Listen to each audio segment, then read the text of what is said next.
This award, I mean, just leaving the whole Trump thing out of it and seeing what occurred here, and I'm no different than any other investor. I'm shocked at this. I can't even understand or fathom the decision at all. There's no rationale for it. And so let me give you a real-time experience I'm having regarding this, and I'm not the only one. It doesn't matter what the governor says. New York was already a loser state. Like California is a loser state. There are many loser states because of policy, high taxes, uncompetitive regulation. It was already on the top of the list of being a loser state.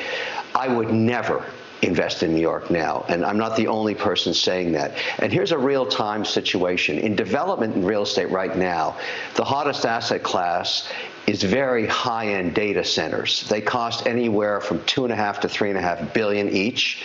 They're very expensive. They require low power. You need permits, but most of the major institutions in the world need more data centers, and that's why developers like me are doing this. Now, you need power. So New York has Niagara Falls. Normally, you'd consider that to put in one of these facilities, create 400 jobs, 5 more jobs for each of one of those for auxiliary services. I can't go to New York. So I'm going to Oklahoma, North Dakota, West Virginia.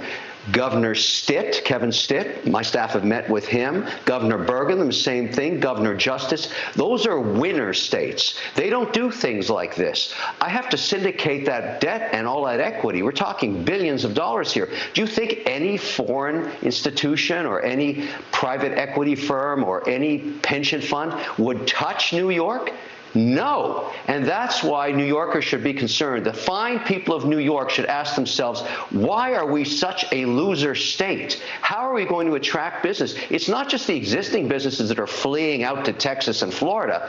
What about new money like this that I'm talking about, like a $4 billion data center? Not a chance I would put that in New York. Zero probability. Never. And so they've got a lot of work to do to find themselves getting out of this situation. This has all occurred post-pandemic. Winner states versus loser states. Look at Tennessee right now, fastest growing city in America, Nashville. Winner state, good policy, competitive taxes. You've got to start thinking about this in the context of winners and losers. New York, mega loser state.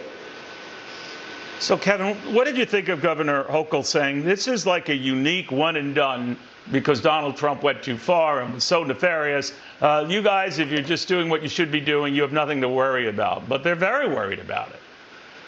Yeah, we're very worried. Every investor's worried because where is the victim? Who lost money?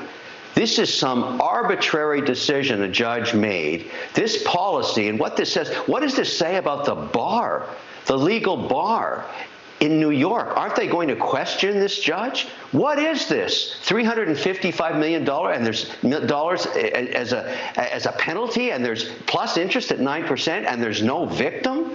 I mean, I'm sorry, her words fall on deaf ears to everybody. There's nothing she can say to justify this decision. And this has nothing to do with Trump. Nothing to do with Trump. Forget about Trump. This is not a Trump situation. This is a New York problem now. The whole world is looking at this saying, what are you doing to yourselves? Well put, Kevin. Always good chatting with you. Kevin O'Leary.